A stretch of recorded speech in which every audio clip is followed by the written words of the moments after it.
In the summer of 1191, the Crusader forces stood at a turning point. The mighty city of Acre had fallen, and with its capture, King Richard I of England, Richard the Lionheart, turned his attention south. His eyes were fixed on Jerusalem, the sacred prize of the Crusade.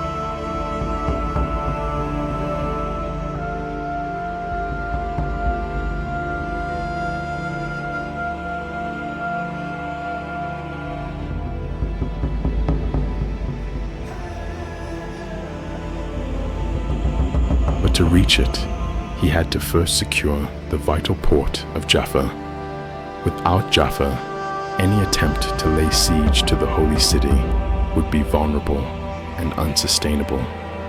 And so, in August, Richard began his cautious but determined march down the Palestinian coast.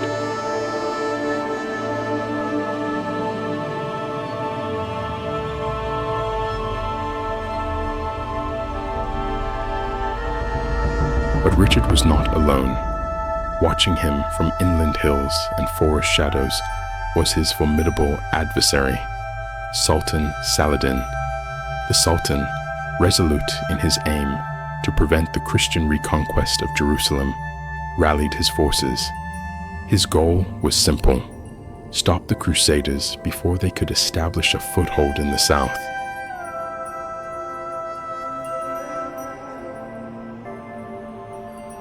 Richard, a commander of rare discipline and strategic foresight, organized the march with painstaking care. The Egyptian fleet, once a threat along the coast, had been shattered at Acre. With his left flank protected by the sea and his supply fleet mirroring his movements offshore, Richard advanced methodically.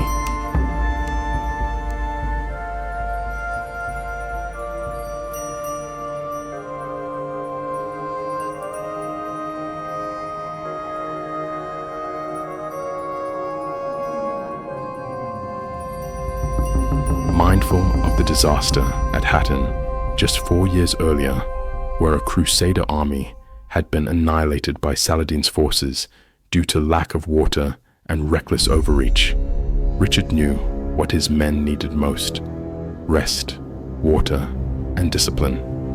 He marched only in the cool mornings, halting at midday heat, and always camped near reliable sources of water.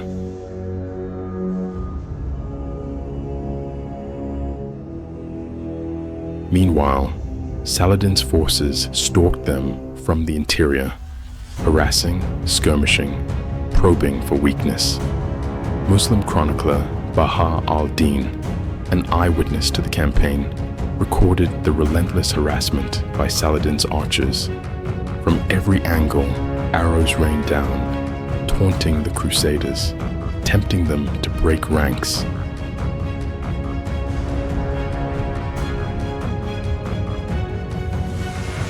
Richard's soldiers moved with unwavering resolve, infantrymen trudging forward with Saracen arrows bristling from their backs like quills, yet seemingly unfazed. Their armor and discipline held firm. In contrast, the Crusader crossbowmen responded with deadly precision, felling both horse and man among Saladin's lighter troops.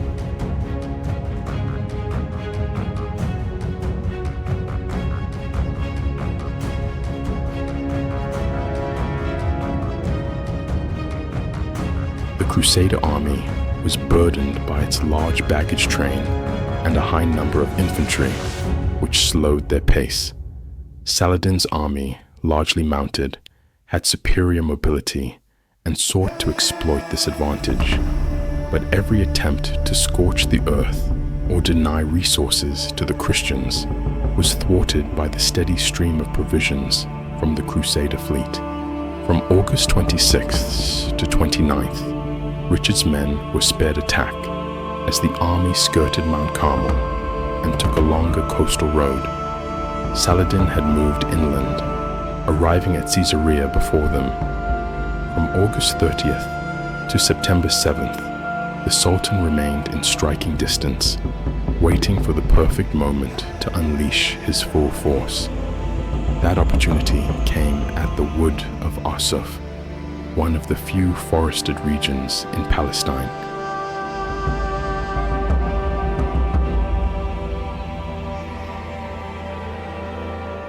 Here, concealed by trees and undergrowth stretching over 20 kilometers, Saladin positioned his troops for a massive ambush.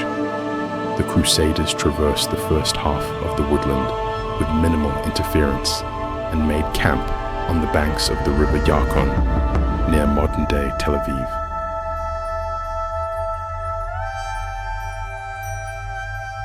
Estimates suggest Saladin's army numbered around 25,000, almost all cavalry. Richard's forces were smaller, roughly 10,000 infantry and 1,200 heavy cavalry, including the elite Knights Templar and Knights Hospitaller.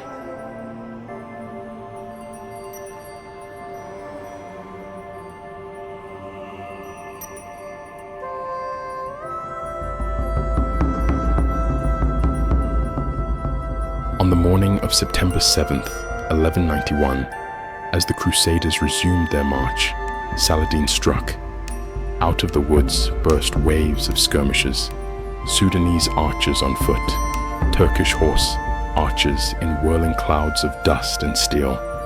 Behind them, the heavier Mamluk cavalry, Kurds, and elite regiments from Egypt and Syria.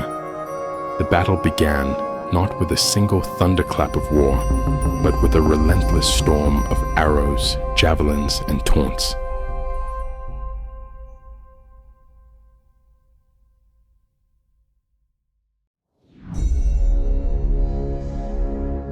The Crusader rear, held by the Hospitallers, came under intense pressure.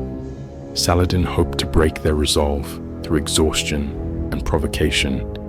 He even entered the fray himself, accompanied by 2 pages and his brother, both rallying their men amid a storm of crossbow fire. Yet the Crusader column held.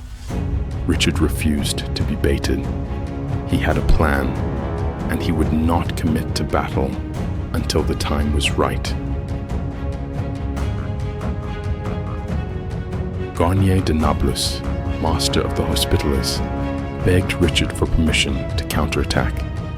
Again and again, Richard said no. He knew the moment must be chosen carefully. The Saracens had to be fully engaged, their horses winded, their formation committed. Only then would the Lionheart unleash his knights.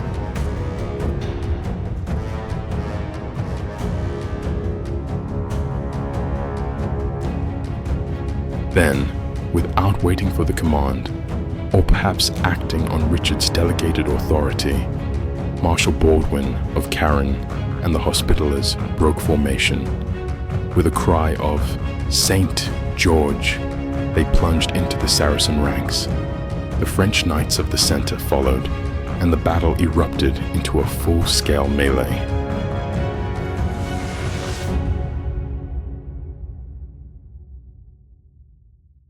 Richard gave the signal, 6 trumpet blasts, and the entire Crusader line surged forward. The sudden transition from passive defense to a ferocious charge caught Saladin's army off guard. Crossbow bolts tore through dismounted archers. Lances and swords crashed into cavalry formations. Panic spread among Saladin's troops.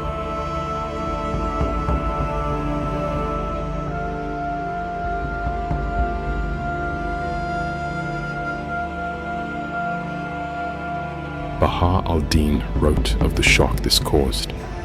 What had seemed like an exhausted, beleaguered column now revealed itself as a coiled beast, striking with terrifying precision. Richard wisely halted the charge after 1.5 kilometers, refusing to be drawn too far, wary of ambush or overextension. Some of Saladin's men turned to counterattack. Taqi al-Din, the Sultan's nephew, led 700 of the Sultan's personal guard against the Crusader left flank.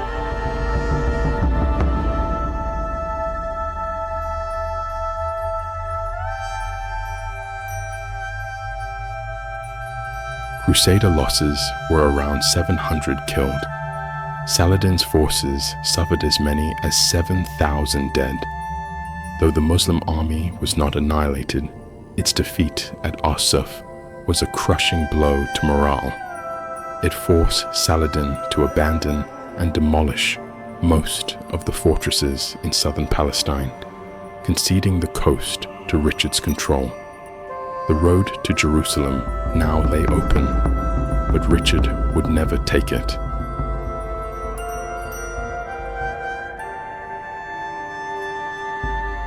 Despite the victory, the Third Crusade fell short of its ultimate goal.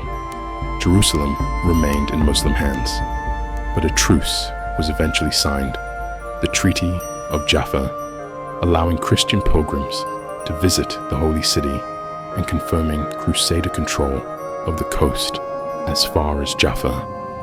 Both leaders were exhausted. Richard would soon return to Europe to defend his lands from King Philip of France. Saladin, though still respected, had seen his aura of invincibility shaken.